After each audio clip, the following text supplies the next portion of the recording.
Okay, so yesterday we discussed about the different type of policies which we can create, different modes, the profile-based and policy-based, and we discussed the profile-based in detail. So today we will focus on the profile-based policy-based security policy configuration, and then we will move towards NAT configuration.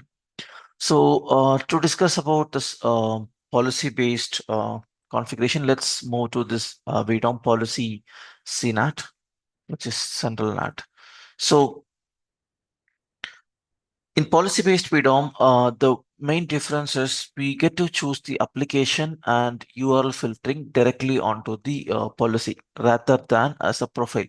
That is the main difference. And when we enable a policy-based security mode, what we will be enabling the central NAT inevitably, which means by default it gets enabled. So if there is no central NAT policy, then we have to create one because as discussed, like in policy-based mode, there is no option to configure a NAT directly on the security policy. That is one thing. And then the second thing is the basically the pre-match rules or the SSL inspection rules. This has to be defined. So by default, there is an implicit rule which will cover all traffic and which will do the certificate inspection for all the traffic.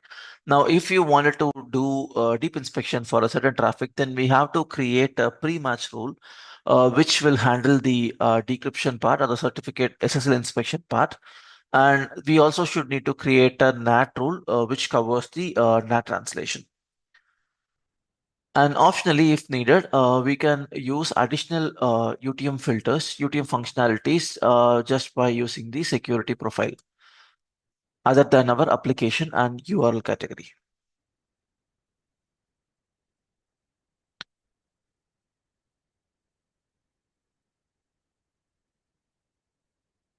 Now let's try creating this policy. So now creating the policy is fairly common, same as what we discussed yesterday. So let's give a name and then we have to provide the interface.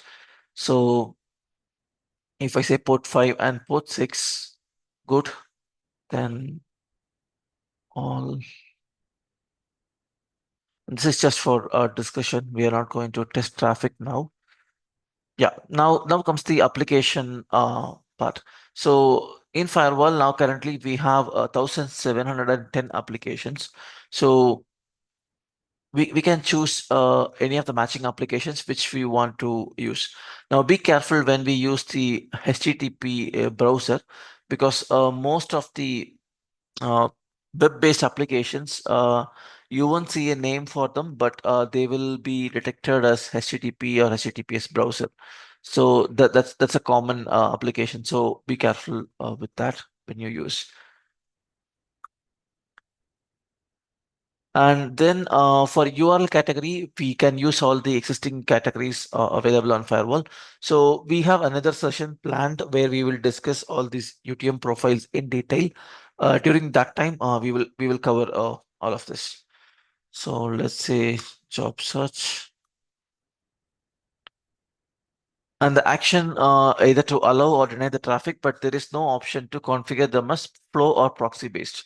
So that's one thing we have to keep in mind. And then the UTM profiles, if we want, we can choose that. Now, just by creating this policy, this will not work. We have to create an SSL inspection profile. If we are okay with the implicit policy, then we are all good. It will perform the certificate inspection. But if we want the deep inspection, then we have to enable it. And if the traffic has to traverse through internet, then definitely we need a NAT. So a NAT can be created here. Now let's discuss more about the NAT in today's session, and then we will come back to the lab for practice. So when it comes to NAT, there are two types. What is the purpose of NAT? That's the first thing we need to discuss. So what is the purpose of NAT? So In today's network, that is used to translate a private network uh, to a public network. Why do we need this private to public translation? Because let's say I have a PC which is connected to my internet cloud, and one moment.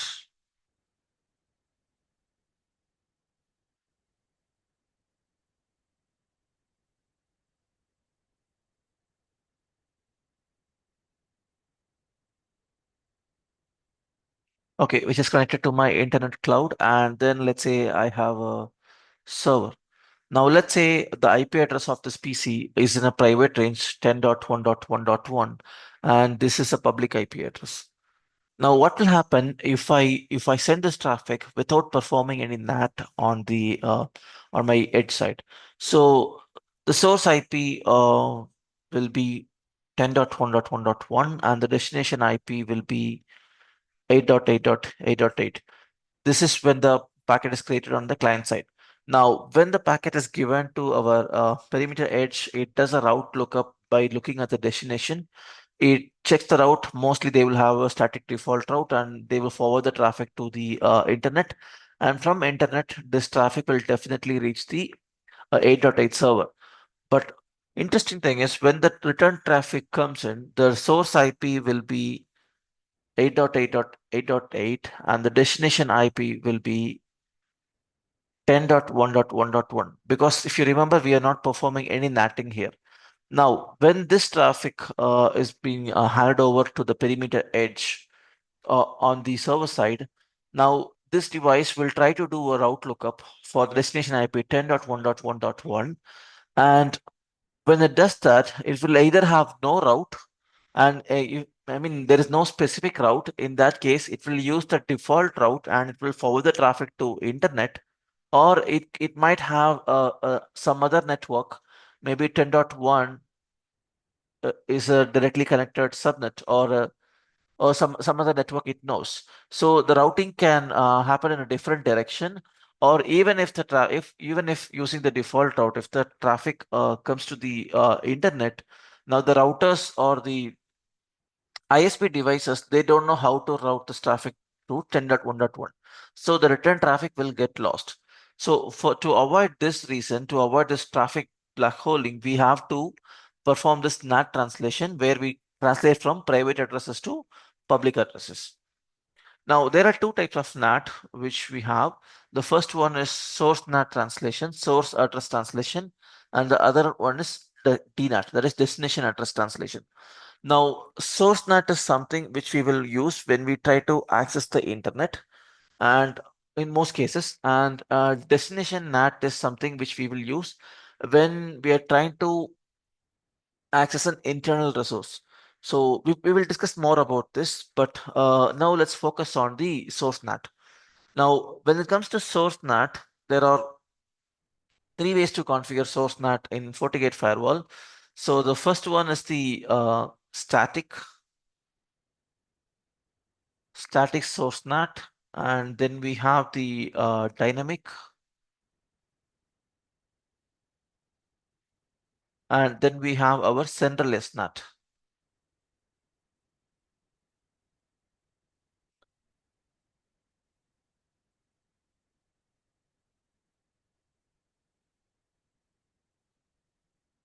Now, when we come to static source NAT translation,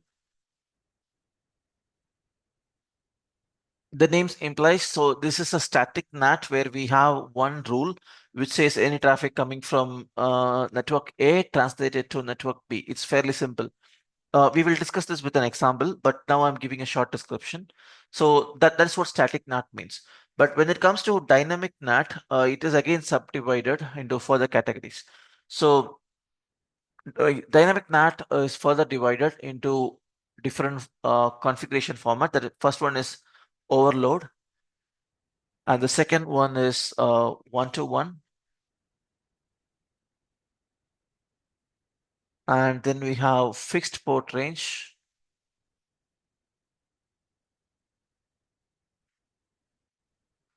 And at last, we have port block allocation. We will discuss all this with example, but we will come back to that. Now, if I am to give a short description, so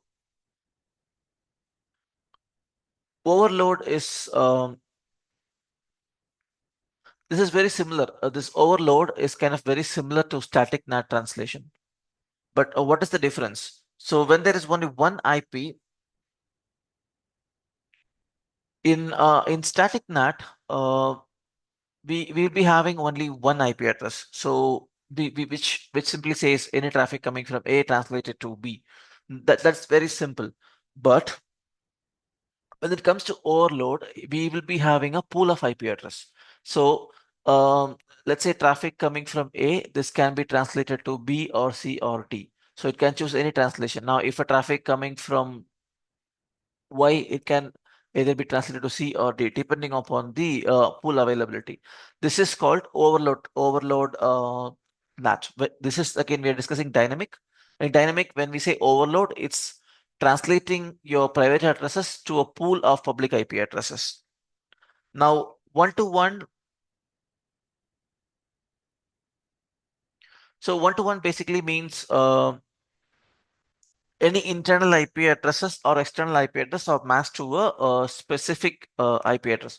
For example, I have a server in my DMC, so this server will always get to use my WAN1 for translation. So we have a specific rule saying that DMC server will always use WAN1.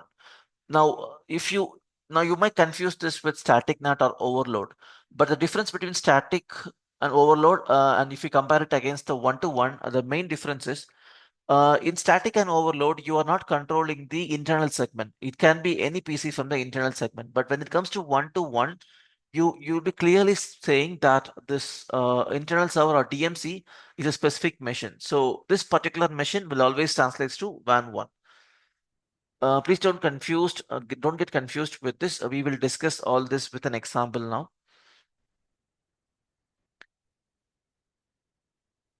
Then comes the fixed port range, where you will define both internal and external using a range. So it's again it is also similar to an one-to-one IP pool translation, where in one-to-one the DMC is predefined, but when it comes to fixed port range, both internal and external ranges, both of them are predefined. You will get better understanding of this when you look at the configuration option, because now it's very plain.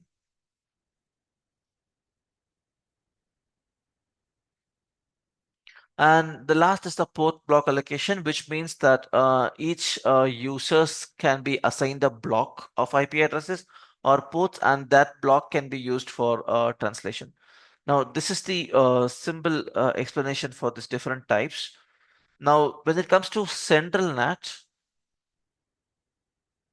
central source NAT, uh, it just provides some more granularity for us to control, because all the control is in a single place. Now, if you are configuring these options in a normal profile based mode, you will be configuring them in your security policy. Now, different policies will have different configuration that can further complicate the NAT.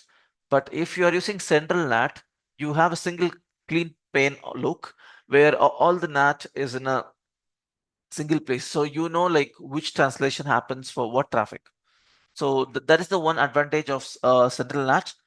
But if you enable central NAT, then the NAT under your policies will get skipped. It won't take precedence. Only the central NAT will take precedence.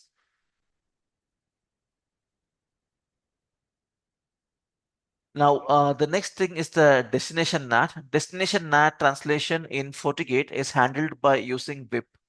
So VIP is an address object which defines how the translation happens from external to internal. So let's discuss our source NAT first, and then we will go to our VIP part.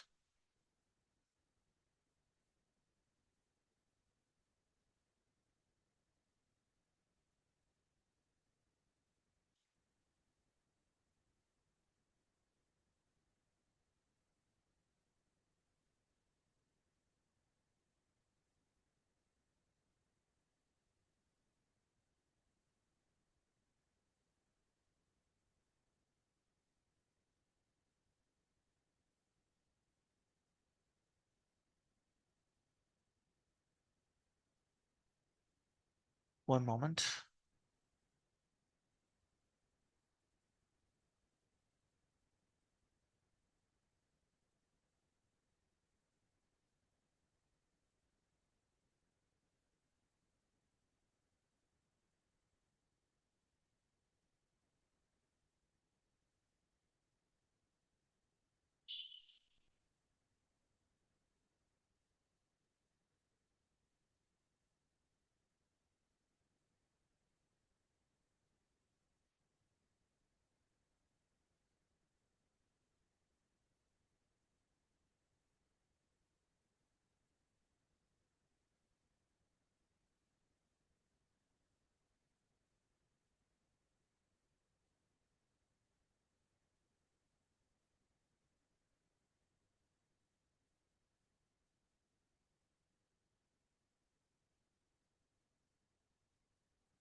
Okay, so let's discuss the overload first.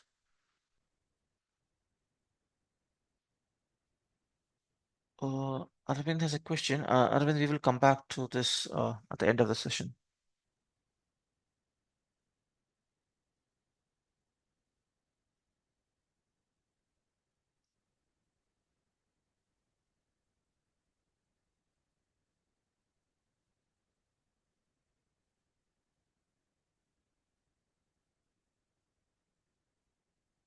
Okay, so the first topic is overload.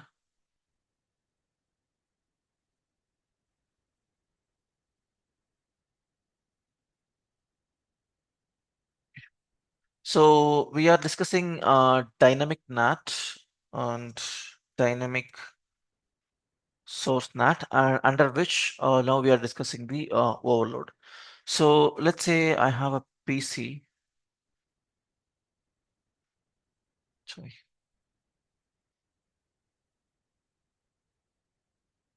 Let's say we have a PC which is connected to firewall and it goes to a server.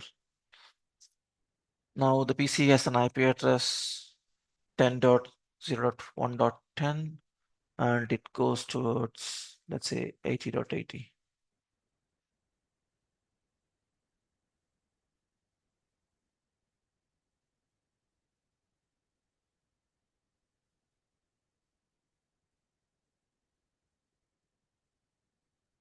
Now, overload is nothing but translating one IP address to a pool of IP address. So in the firewall, we will have a pool which says the start IP will be from, let's say, 70.70, and the end IP will say 70.70.75, for example. Now, we have a pool defined in our firewall configuration, and this pool will be referred in our policy. Uh, Now we are not discussing the central NAT, we are discussing the normal NAT which we configure in our security policy. So now this pool will be referred in our security policy. So what happens when the traffic comes in? The traffic comes with the source IP address, let's say 10.0.1.10, and maybe this connection has a port number, let's say 1025. Now the destination IP is 80.80, and let's say the destination port is 443. Now when this connection comes to the firewall will start doing a overload source translation, which means it will use any IP address which it has in the pool.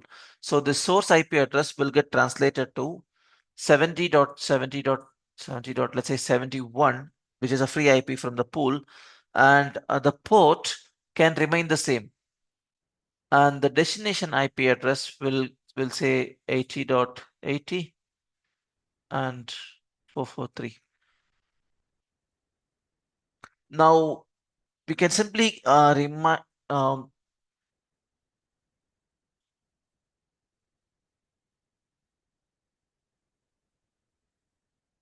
so we can simply understand this overload just by saying that this is a one-to-many translation. So we have a pool of IP address. Now, if there is another client which comes with 10.0.1.20 maybe this client will get an IP address from this pool, but instead of 70 or 71, it will use maybe 73 or 74.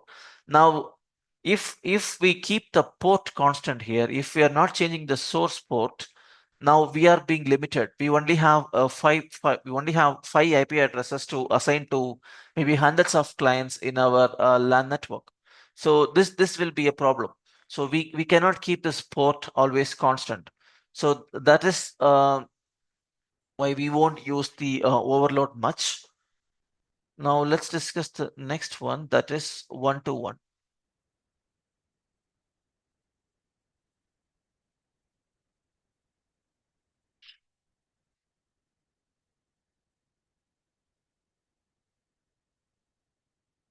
Now in the second type is one-to-one.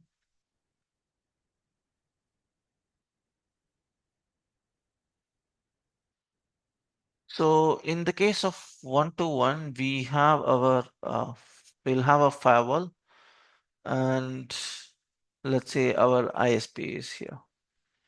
Now,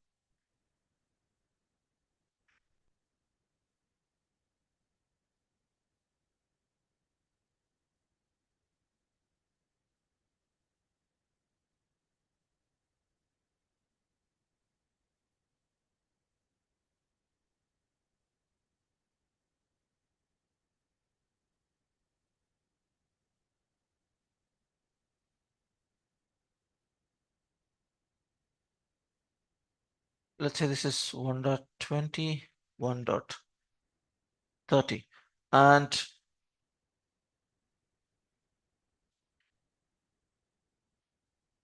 one moment.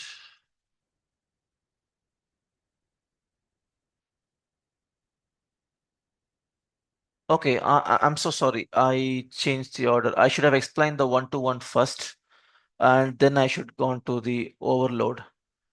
Okay, let me explain this, and then we'll go back to, we will revisit this overload once again. So in one-to-one, again, we will have a pool which says the IP starts from 70.70.70. Let's say 71, and it goes till 70.75. And what happens is in one-to-one, you will take one IP address for any connection coming from, uh, let's say 10.0.1.10.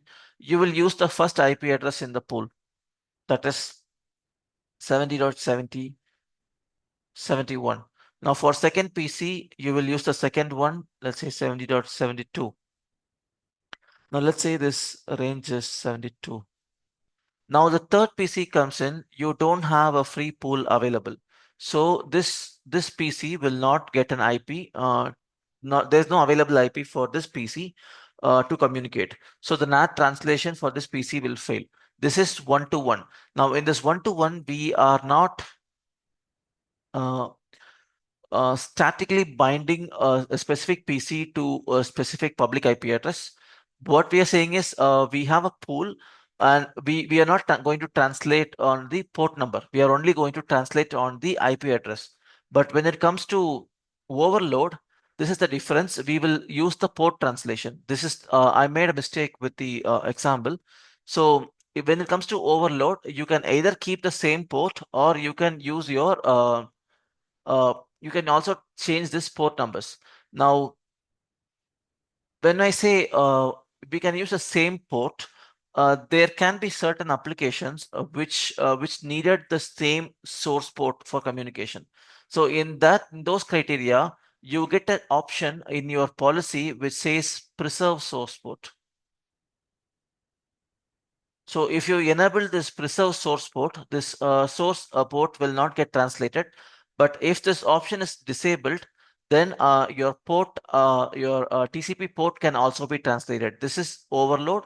And but when it comes to one-to-one, you have a pool, and one IP get translated to another IP address, but there is no port translation. I'm sorry for this confusion. I should have explained one-to-one first, and then I should have gone to overload. Okay. Now, fixed port range, moment.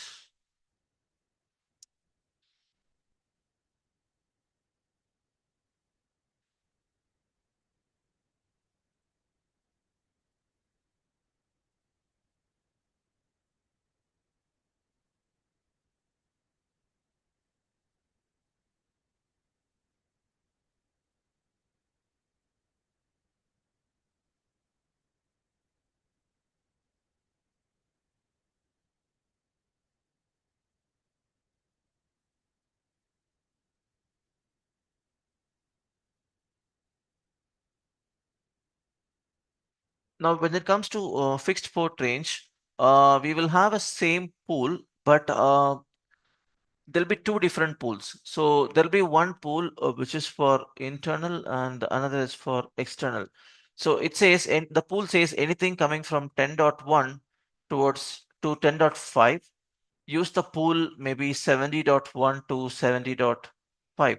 Now there can be another set of IP address which says 20.1 going toward till 20.5. For this pool of internal resources, maybe use 80.1 or 80.5.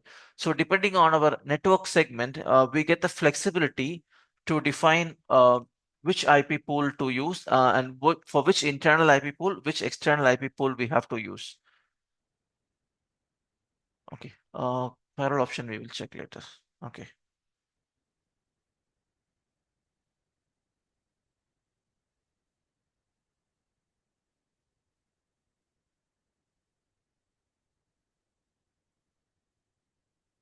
I think this will make more sense once we start looking into the firewall GUI. If I explain like this, it might confuse you. Let's do one thing. Let's go back to the firewall GUI.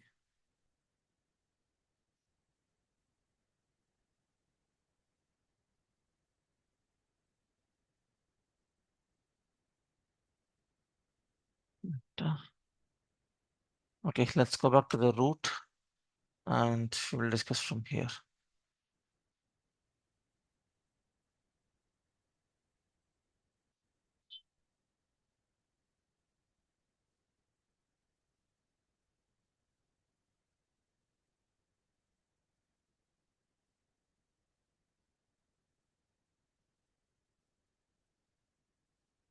So in policy, we get two options. One is to use the outgoing interface, another one is to use the dynamic IP pool.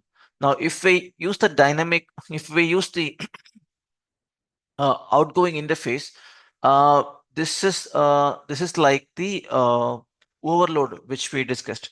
So it can whatever can be your incoming LAN, or how many users can come in, but based on the outgoing interface IP address, the translation will happen.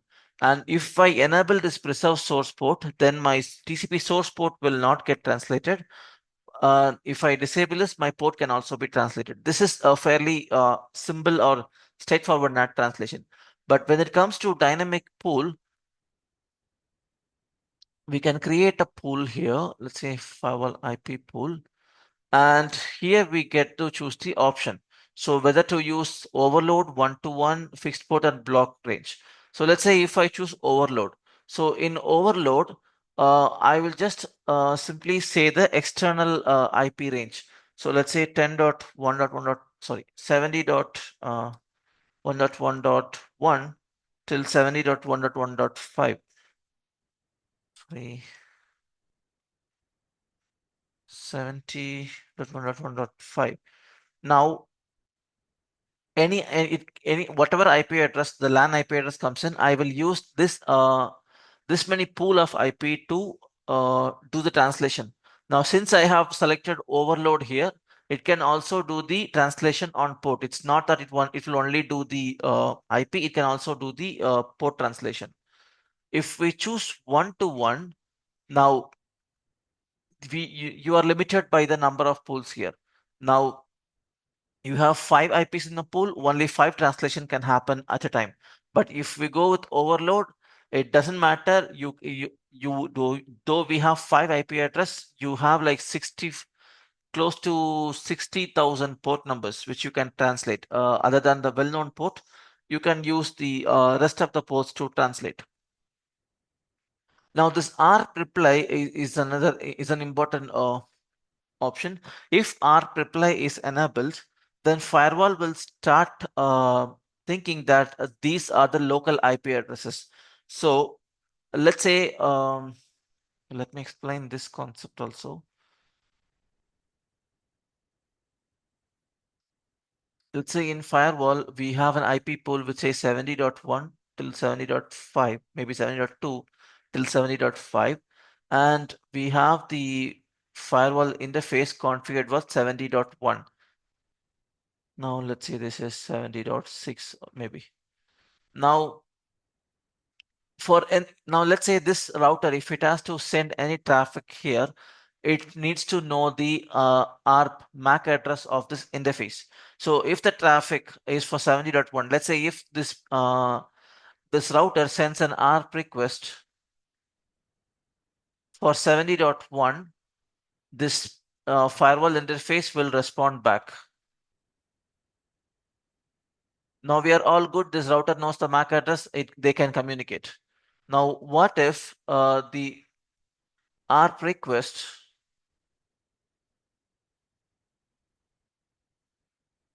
is for an IP address, let's say 70.3.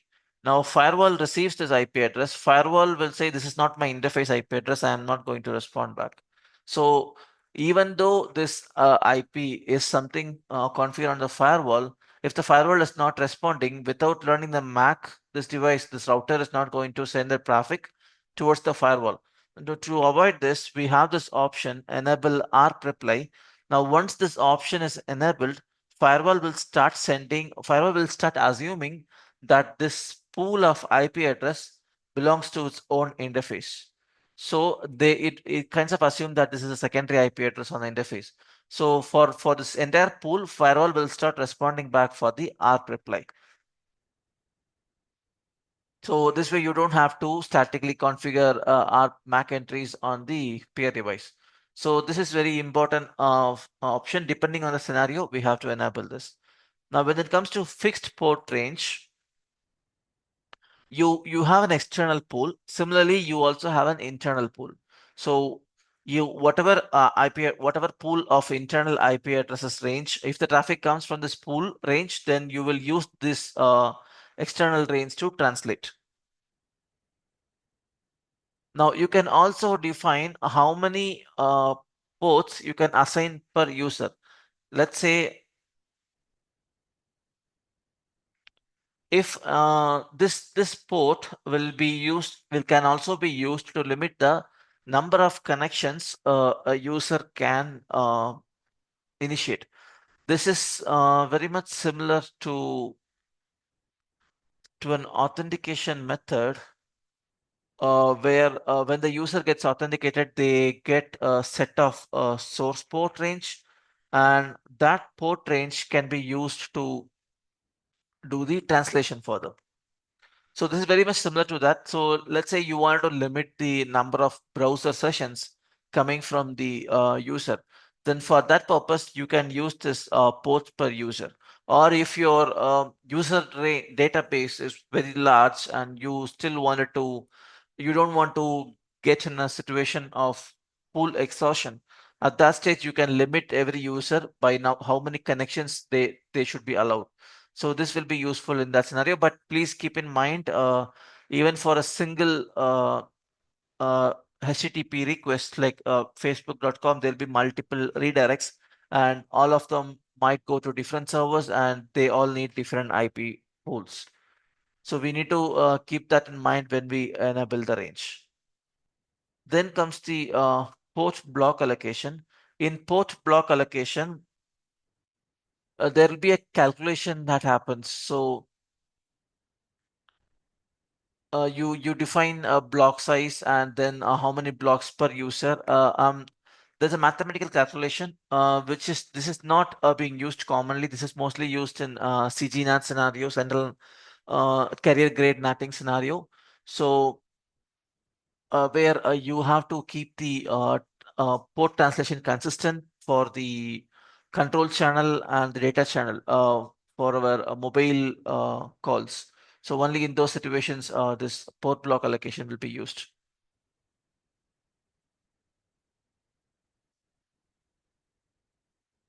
Now, when it comes to destination NAT translation, it all happens via VIP. So in firewall, we have this VIP object. You can bind the VIP to a single port, or you can just leave them with any port. But if you see here, the main functionality of VIP is to translate an IP from an external IP to an internal IP address. For example, let's say I have a server hosted So now we are discussing VIP, or this is DNAT. Let's say I have a server hosted and my firewall and ISP. So users from ISP will try internet will try to communicate with my server. So I will be host this server will be configured in the public IP address, let's say 10.1.1.1, and then I have a public IP address on my firewall interface, which can say 70.1. So the rule will say anything that coming from 70.1, translate this to 10.1.1.1. Now, if there are a lot of servers, again, this will change. Now, this is the basic idea for VIP, but let's discuss the options which we have. Now, the first translation is the static NAT. So where you will provide a external IP address, let's say .1.1, and this gets translated to maybe 10.1.1.1. So this is static. So any traffic that is coming in on 70.1 will get translated to 10.1. Now we also have other filters where you can set the source address range, which you want to allow this translation, or you can also do services for what service you want to do. Now this is for the well-known services. Maybe you wanted to enable FTP or let's say something well-known. Let's say you want to enable,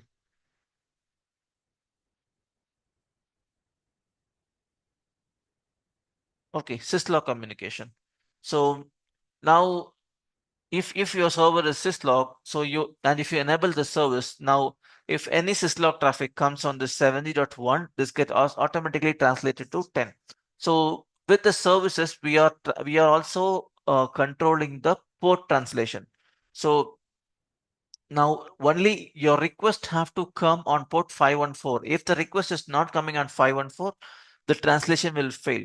What I'm saying is if we enable the services, now what happens is indirectly you are hosting your service syslog on your public IP address. So if any request from the internet comes for this 514, this connection is allowed. Now if the request comes for 512, this particular rule will not take hit and the translation will fail. So similarly, you can have multiple services running on a single public IP address. You can use them by different ports. Now, optionally, we also have port forwarding, where you can say if you want to modify the port, that can also be done. For example, you can run a custom port. So let's say your application is running in port 8080.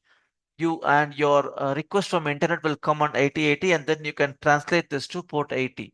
So in the same example, if the traffic from internet it comes for port 70.1 and the TCP port will be 8080. Now firewall will translate this connection to 10.1.1.1 and this will use port 80. So now this will allow you to use a lot of different ports for different services. For example, if this is a web service, the web server, now web servers will have lot of redirects and lot of functionalities, dependencies. Now you don't want to assign multiple IP addresses to a single web server or a single website. So from the developer perspective, they will program the website in a way different services runs on different ports, and then on the firewall you will do the mapping accordingly.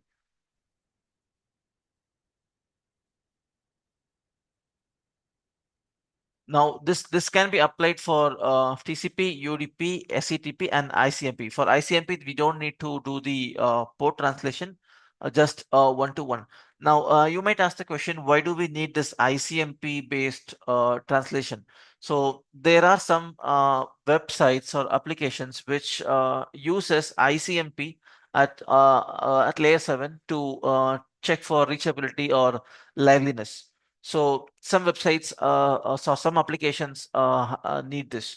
For example, stock market applications. So if you are using any trading applications, they will periodically check if the server is reachable. So if there is any such connection, then you need to allow this ICMP in your firewall. Now we can't simply allow all ICMP. ICMP can be exploited in the wild. So we are restricting it to a specific translation. Now we can also use one to many, where many to many. So we are in the many to many. This you don't have to define this port. Okay, external port is 8080, and we don't have to define this. Okay,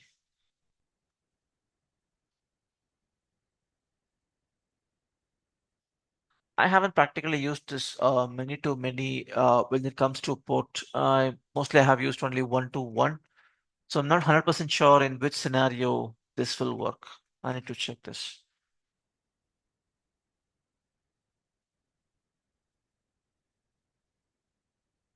Now, this is all we have for our destination translation. So basically, we need to control our IP translation from which external IP address we are going to which internal IP address, and how are we controlling the port. Now, there is one more type of destination translation, which is called virtual servers. Now, virtual servers, it has to be enabled from our from our feature visibility. So let's enable that.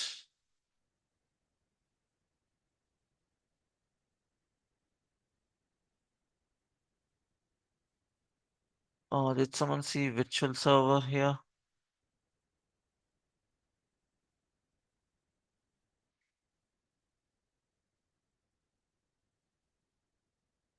Virtual patching.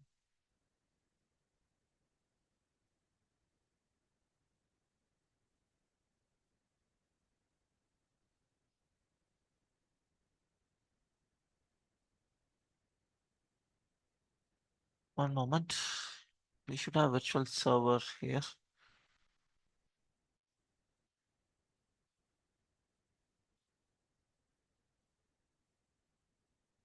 Virtual IP is our VIP. Virtual IP group 744. Not this.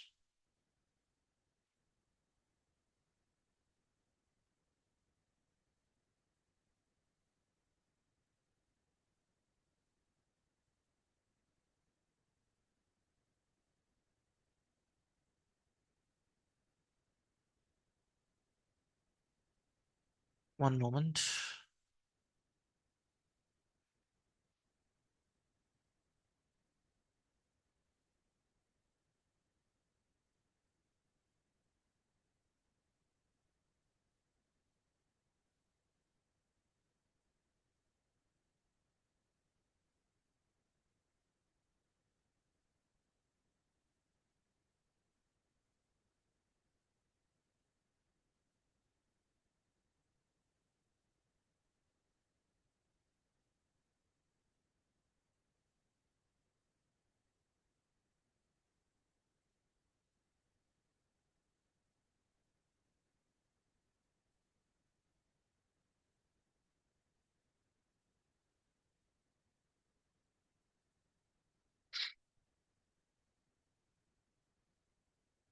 Let me check the feature visibility once again.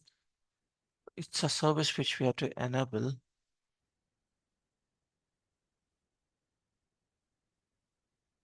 not virtual patching. This is different.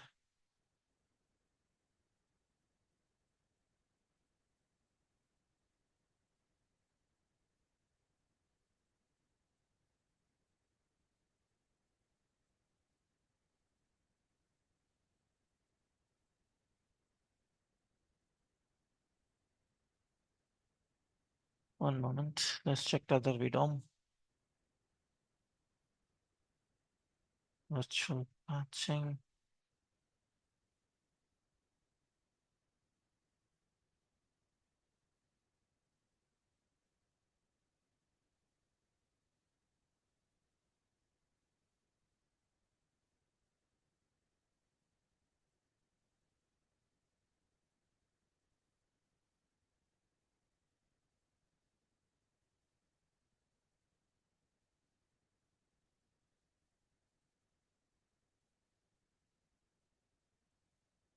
Please allow me a minute. This is not a licensed feature. This should be available for us.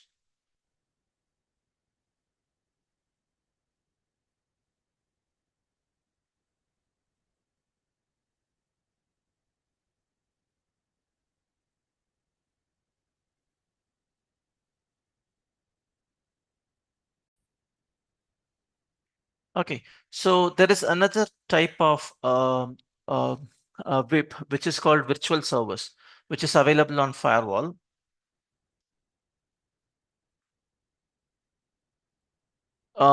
Unfortunately, I don't see this option in GUI, but it will be displayed right over here.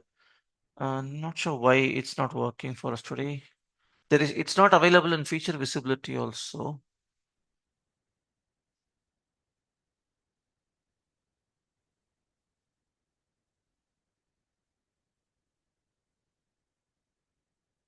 Virtual patching is a different feature. It's not server. So basically, how this feature works is it's very much similar to our DNAT, where you translate a single IP address coming from your internet, a public IP, to your private IP address. But this virtual server also has the functionality of load balancer. So it can also act as a load balancer where if any traffic comes on the firewall for 71.1, it can have three different servers running the same application, and this single request can be load balanced between multiple servers. This is the difference between VIP and virtual server. In VIP, you are only translating an IP and sending it inside, but when it comes to virtual server, uh, you can have this load balancing functionality. So behind the scene, the firewall will have the health check probes. So firewall will keep monitoring which of the server is active. And if a server goes down, no request will be sent there. And the request will only be sent to whichever server that is active and up. And there can be a lot of other parameters.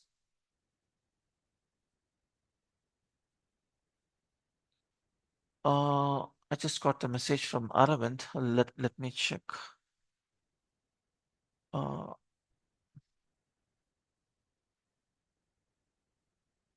Load balance. So Arvind says like we can enable load balance and then we will get. There it is. Thanks a lot for Arvind. Thank you. So yesterday someone was asking like the GUI is complicated. So this is what happens. So in older version, this was named as virtual servers in the feature visibility. Now it's load balancing. Okay, now let's discuss with this example. So this is very much similar to destination NAT, but the thing is, you get to choose the multiple real servers where you can load balance your connection. So if one server goes down, then the traffic will be sent to another server. So you can define your server type based on which protocol you want to function. If it's TCP, it's simple port range. So let's say if my virtual server IP is 70.1.1.1, which is my external IP address, and if it is running on port 8080, okay. So load balancing, you can choose either static or round robin weighted based on the sessions or first alive. So let's say round robin.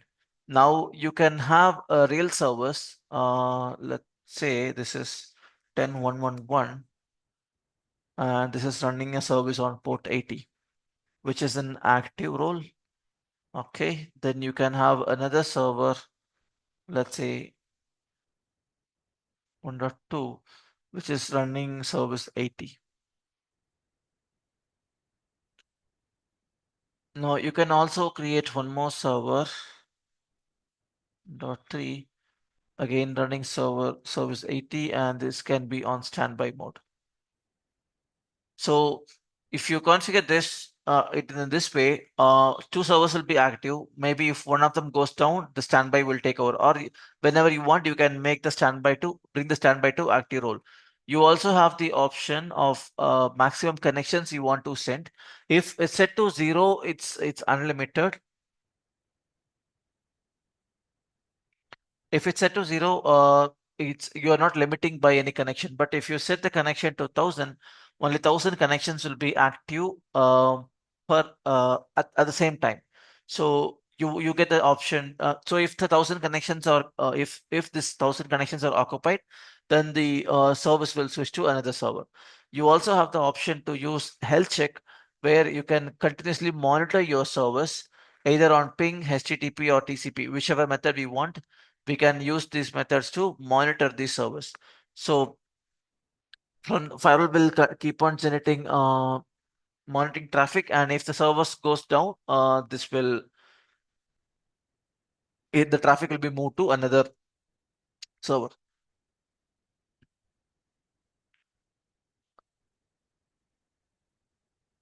Now the interesting option is this, in HTTP you have this persistence. So persistence is something which is used uh, in a way that any request coming from a single PC or a single browser will always go to a same server. You don't want a request coming from from a single client to be load balanced to multiple servers. Sometimes that will break the application. So to avoid that, you can have a persistence where HTTP cookie can be used. So if we enable this HTTP cookie, firewall will inspect the cookie set on the HTTP traffic, and then we'll do the load balancing accordingly. HTTP multiplexing, this if this is enabled, HTTP protocol 2, HTTP 2 point, version 2 will come in, where multiple connections can be used in a single channel. Then preserve client IP address, if this is enabled, your uh, LAN segment, if this is enabled, your public IP of the user will not get translated. This will be maintained. So basically how this functions is, let's say I have this virtual server configuration in my firewall, and let's say the connection is coming from 120.1, which is hitting my interface IP address, which is 70.1. This has to be translated to my IP 10.1. Now, let's say if that preserve client IP address, if this option preserve client IP address is disabled, in that case, what happens is the source IP, when the traffic hits the firewall, source will be 120.1 and the destination will be 70.1. Now, when this traffic comes in, when the traffic leaves on this interface, the source will get translated to, maybe this is 10.2. Source will become 10.2 and destination will become 70. Destination will become 10.1. Now, firewall will maintain a table which knows that it has translated this 120 to 10.2, so that when the server responds back, it refers to the table and the connection is sent out. Now, if we enable this preserve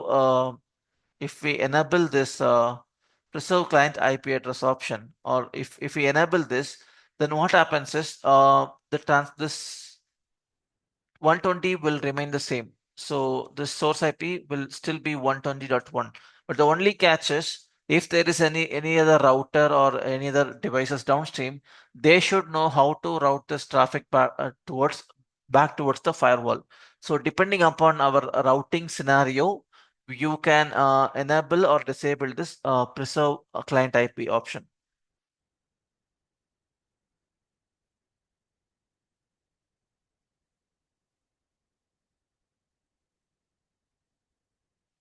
Now, if we go with HTTP or HTTPS or similar these protocols, then firewall, the policy has to be in proxy mode. The security policy, it has to be in proxy mode.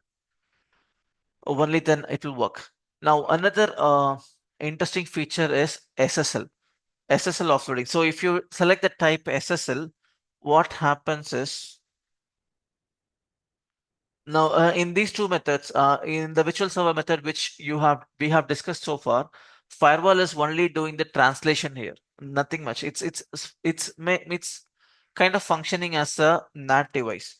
But on the other hand, if I enable SSL offloading, sorry, not offloading, on the firewall, on the virtual server, if I select the type as SSL or what other option? HTTPS. If I enable these options, basically I am turning my firewall as the server.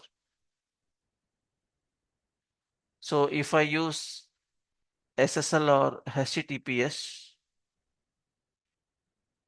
then I'm turning the firewall as the actual server. So what happens is, for SSL or HTTPS, there will be a client hello, which the client PC has to send. Now this client hello will get intercepted by the firewall, and the firewall will respond back with its server hello. Now instead of sending the client hello to the server, the client hello will be the firewall itself will respond back with the server hello. So the user PC will think that the firewall is the actual server, but once this handshake is completed, your SSL connection will get terminate here. But your connection between the firewall and the server, this is plain text. This is HTTP. The HTTPS will only work here. So if you want to, let's say you are running some critical server where users are going to upload some files. For example, any banking service where for KYC purpose, the users have to upload their documents. Now you can't trust every document which is uploaded by the user. Maybe a malware can be embedded in a PDF or in an image file. So to avoid this, you will make the connection terminate on the firewall. So firewall will have full visibility to the traffic and it can inspect the traffic. Now, for to protect your real service, you will use this. Now, another reason why we use such deployment is you wanted to maybe the server is not so powerful to handle all this HTTPS connection, so you offload this encryption decryption to your firewall.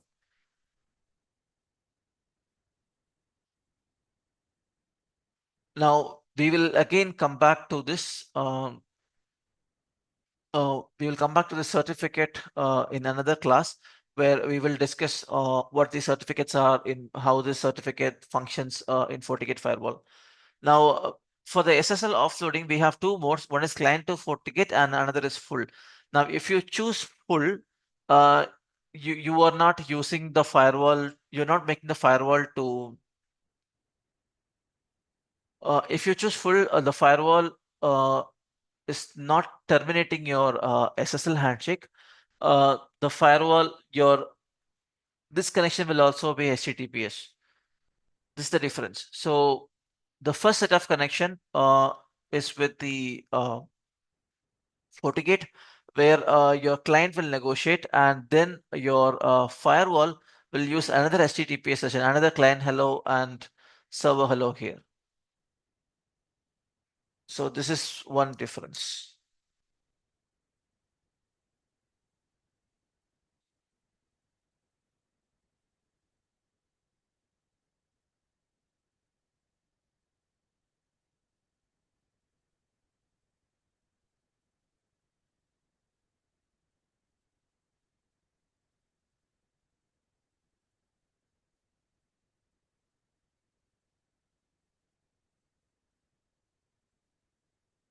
Now, let's try some lab for this. So first thing first.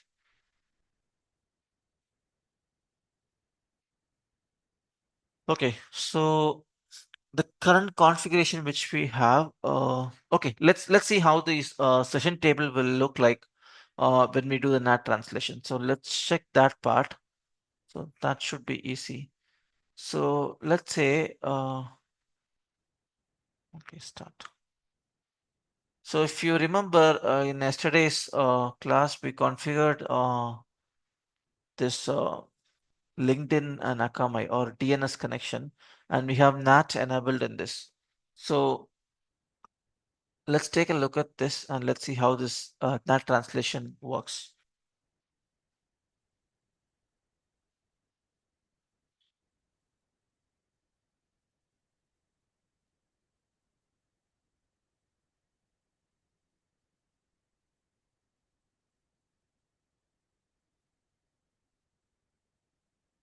So let's confirm traffic. Okay.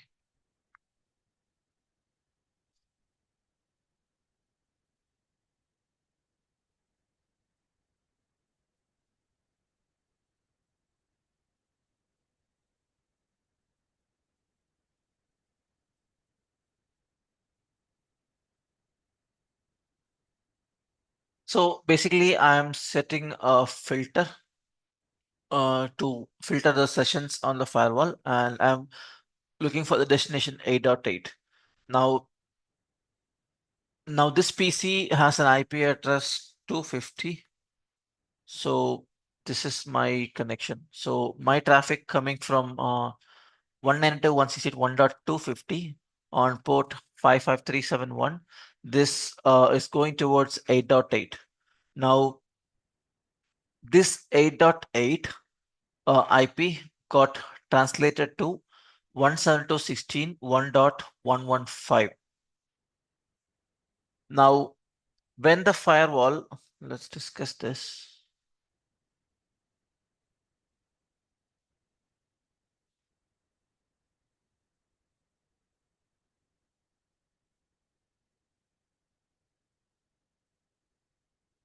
Oh, I won't be able to bring that. Okay.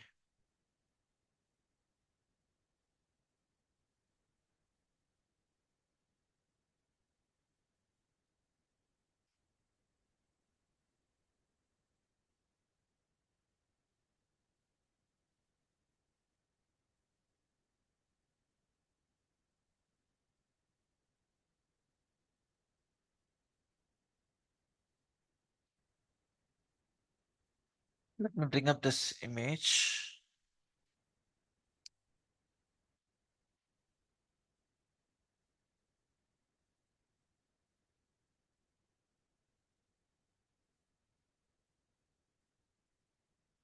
So this is the translation which happened for our connection. So connection coming from 192.168.1.250, which is our IP address, and we are trying to reach 8.8.8.8. Now this is a simple NAT translation, source address translation. So a firewall has modified the source from 192.168.1.250 towards 172.16.1.115. 115 is the interface IP address of the firewall. Let's verify that. So, so if you check 172.16.1.115, this is our interface IP address on port 2.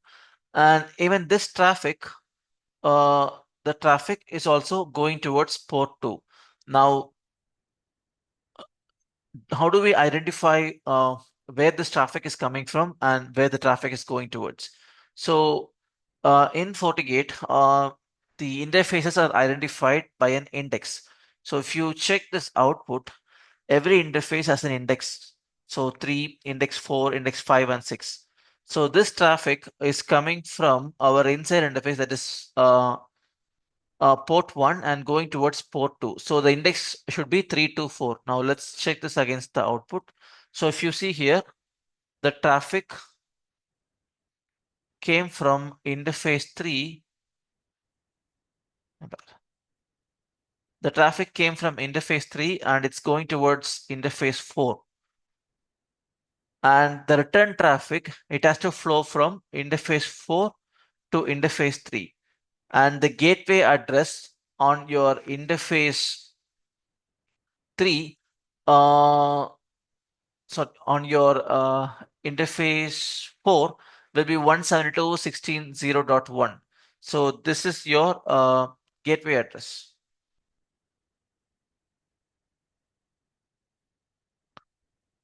Now this is how we identify where from which port the translation is going towards where, from which interface the traffic is coming in and where it is leaving, and what is the translation. Now this is the table being maintained in your session. So if you see, there are two hooks. One is post and pre. So the post and also see the direction is the original and the reply direction.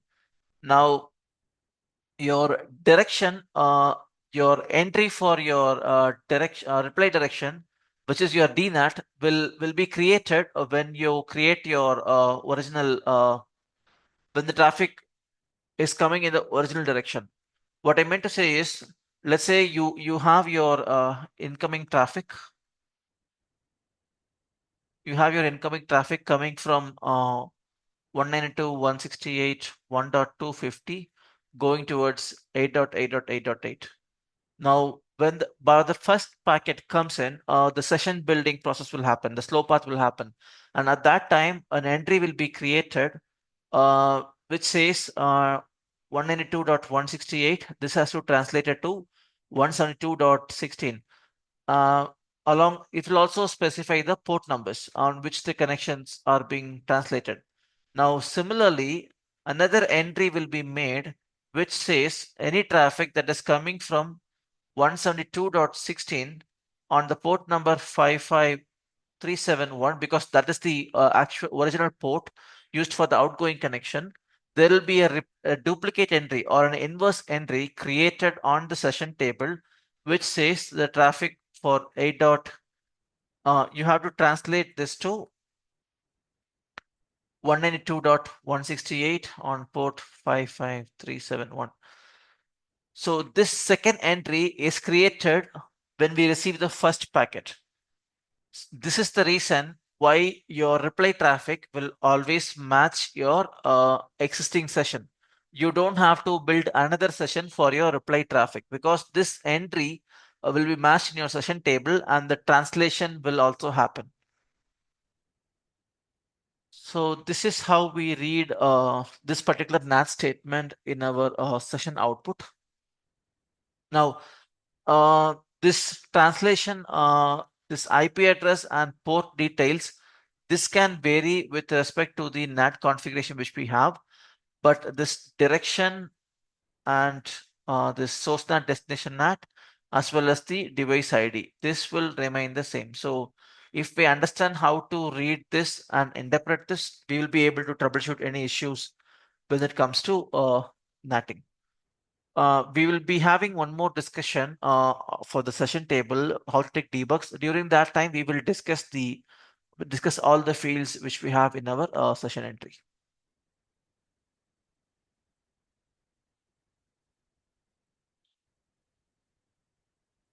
Now, in our lab, can we uh,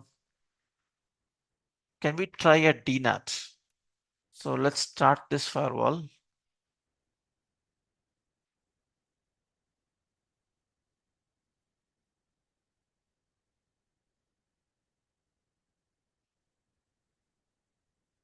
Okay, this will not work because this port 5 and 6 are in a different VDOM. So let's start this local firewall. So the source NAT translation, which is a straightforward translation, which we have discussed. Now, if you want, I can also show this based on pool. So for pools,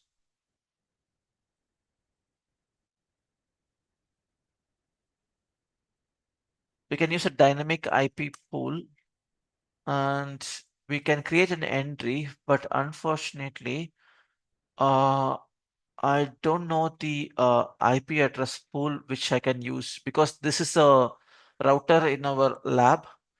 I mean physical router which handles the translation, and it is also acting as DHCP server. So if I use any IP address, it might break other machines running.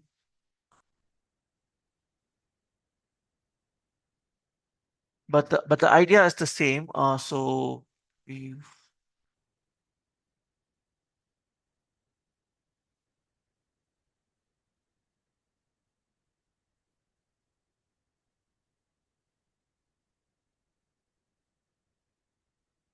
okay. Let's try this. Fixed port range. So 115.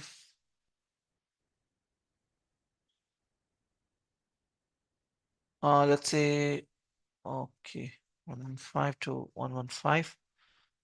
Let's say the internal IP address is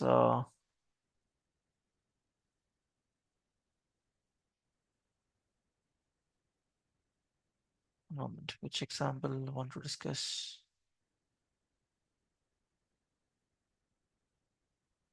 Okay, one to one.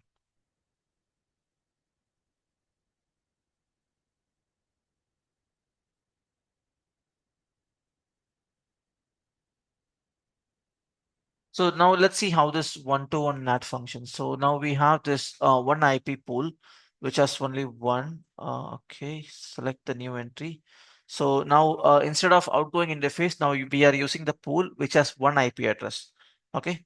Now let's see if this can allow the connection coming from second PC, that is PC2. Let's say admin PC, which is actually this PC. So IP address 1.254.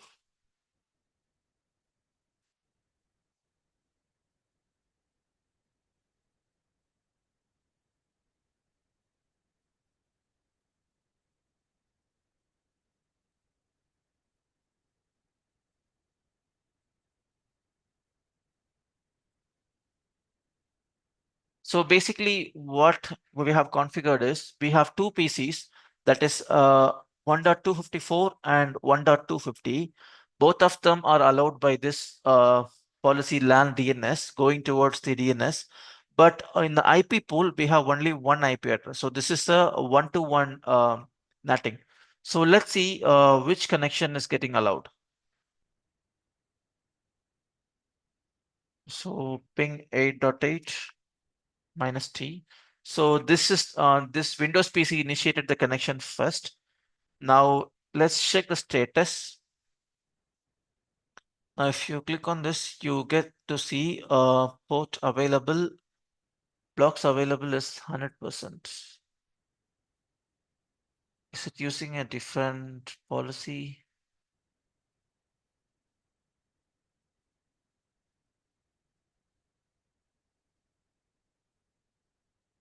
Okay, let's disable this.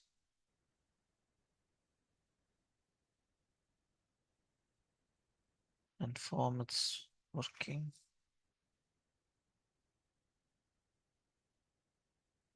Okay, so now this PC, Windows PC is getting request timed out. But did we use the IP pool here? See, we have used the IP pool.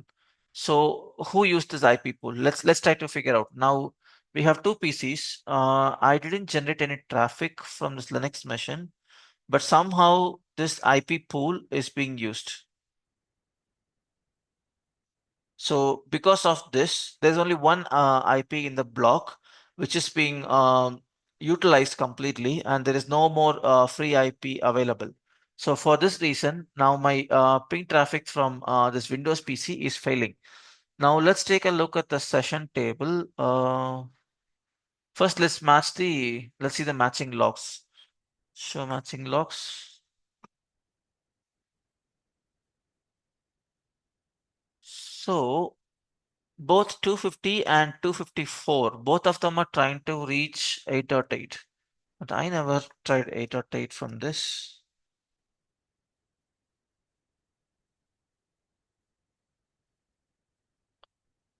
I didn't generate this 8.8 traffic from 254, but it came in.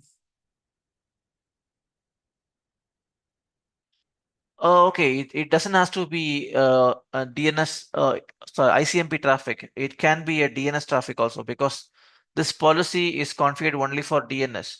So some of the DNS traffic has utilized the pool because it only allows DNS. Because of that, the pool has been exhausted and it's not able to use any of that. Now, will it generate an event logs? Let's check the system event logs. So,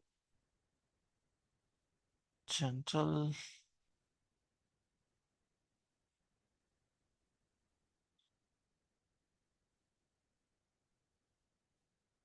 Now, under system events, we don't see anything specific saying there's a session clash, but there should be something in the session status. Get system session status. Stat.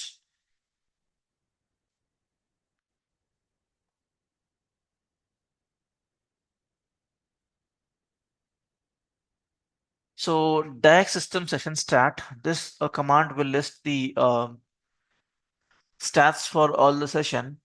Now let's try to create some traffic from here also.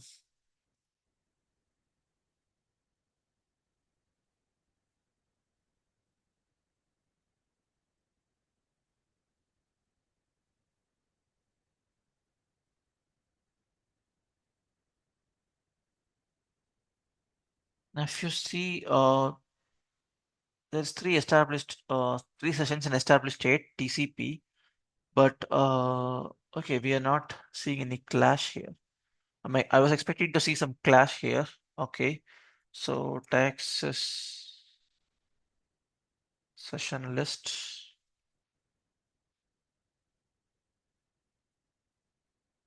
Now the session filter clear. We have a filter set. So now let's see the session list. We have 8 sessions. Now let's identify which traffic used that one pool which is available for us. So this is our first session.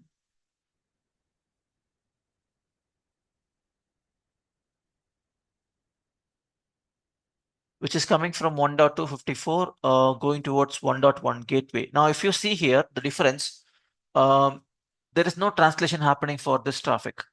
That is the reason why we see this translation field as 00. Now, if you compare this output with the one we have taken here, you see the translation field is also being marked in your session table. But if there is no translation, then this field will be left 0. Now this is our first session, and what about the second session? No translation. The third session, no translation. The fourth one, no. Fifth one, no. Six. Now for the seventh session, there is a translation. If you see this, there is a translation. So what is this traffic? This is a traffic coming from 254, which is this Linux machine, and the traffic is on port 53. So this is a DNS traffic. So I didn't generate any DNS traffic. Maybe my browser is trying to reach somewhere and that is generating a DNS traffic. Now, because of this, the session, the pool get exhausted and now I'm not able, now other client, that is the Windows machine, is not able to use the network. Again, there is no translation on this session. So total 8 session, there is no translation. So there is only one session on the firewall which has a valid translation, and that is for a DNS traffic. So with this, we were able to demonstrate one-to-one NATing. Now let's go back. IP pool. Now let's see if we can try something else. Now, if I choose this as overload, it should work. If I choose overload, now my Windows PC should also be able to communicate.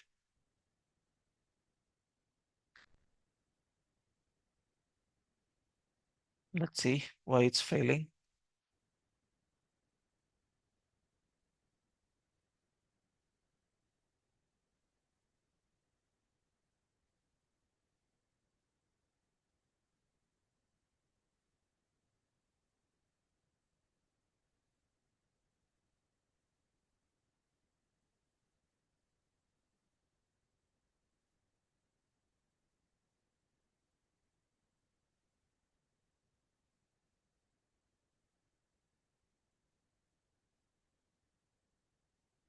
So under policy, that is policy 4. What do we have?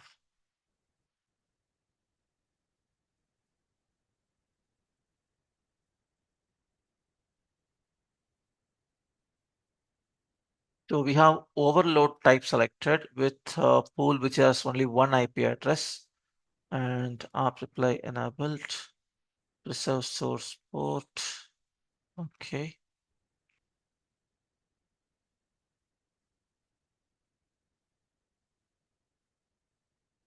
Let's see what traffic I'm receiving on firewall.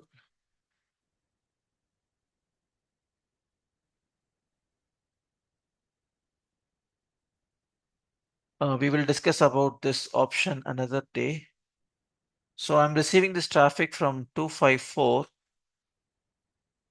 but I am not receiving the traffic from 250. Why 250 is not sending traffic? So this is 250.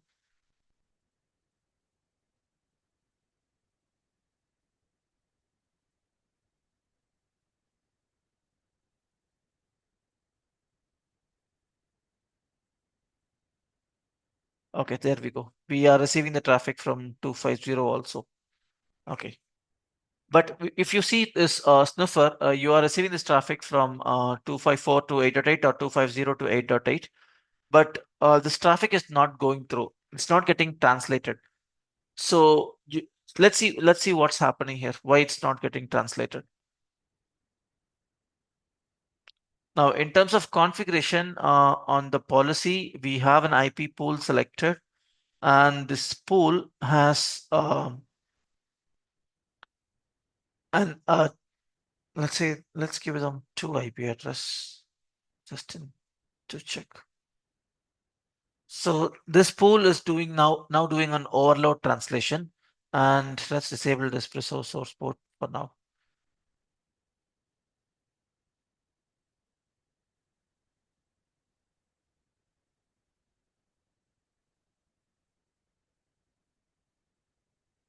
Now it's still getting timed out. Let's check the session table on the firewall to understand.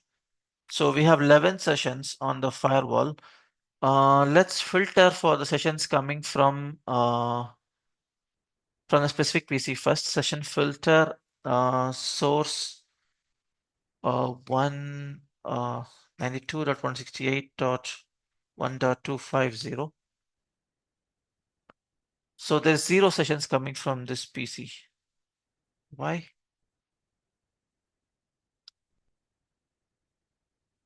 1.250. This is the filter which we set, 1.250. And why it's not generating any traffic?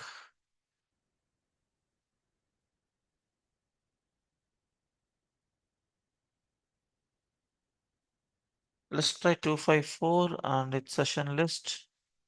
We have 11 sessions coming from 254, and that is getting translated.